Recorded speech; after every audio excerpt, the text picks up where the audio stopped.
Esse é um assunto muito interessante e eu quero dizer 4 ou 5 coisas a respeito disso aí. Vamos começar com a definição básica do que seria a penitência, né? A penitência é um ato de arrependimento e expiação, pagamento pelos pecados. Essa é a definição básica que todo mundo concorda. E esse pagamento de pecados envolve confissão, arrependimento sincero e algumas ações reparatórias, devolução do que foi roubado, reconciliação, etc. Componentes tradicionais do catolicismo: a contrição, a confissão ao sacerdote e a satisfação, que é o cumprimento de atos prescritos, como orações ou jejuns. No sistema católico medieval, a penitência era central na sacramentalidade da Igreja Católica, porque envolvia o sacerdote como mediador entre o pecador e Deus. Portanto, a penitência que se seguia ao confessionário tornou-se não apenas um meio de reconciliação com Deus, mas também um meio de controle espiritual e social, com o padre passando penitências públicas ou privadas para aqueles que iam se confessar. Surgiram então abusos como a venda de indulgências, que vinculava o perdão de pecados às contribuições financeiras. Agora, eu queria, nesse ponto, falar da relação entre penitência e purgatório. Como todo mundo sabe, o purgatório, como defendido pelo catolicismo romano, é um estado intermediário para a purificação dos pecados veniais ou a culpa restante. A penitência ela foi associada à ideia de reduzir o tempo que as pessoas têm que pagar no purgatório. Isso permitia-se que ela fosse abreviada, esse tempo poderia ser abreviado ou transferido mediante contribuições financeiras, o que causou controvérsia. O nome disso eram as indulgências. Lutero criticou a comercialização das indulgências. Das suas 95 teses, várias falavam a respeito de penitência. A 27, por exemplo, diz: pregam apenas doutrina humana os que dizem que assim que o dinheiro tentar na caixa, a alma sairá voando do purgatório.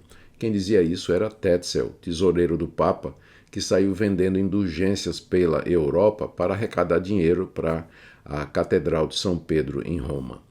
Lutero ressaltou que o verdadeiro arrependimento é um ato espiritual e contínuo. A primeira tese das 95 diz o seguinte: quando nosso Senhor e Mestre Jesus Cristo disse arrependei-vos, ele quis que toda a vida dos crentes fosse de arrependimento. Lutero rejeitou a ideia de que a Igreja tinha autoridade para absolver pecados mediante indulgências. Para ele, a penitência não era um ato de contrição que se seguia ao confessionário, mas era uma atitude que marcava toda a vida do crente verdadeiro.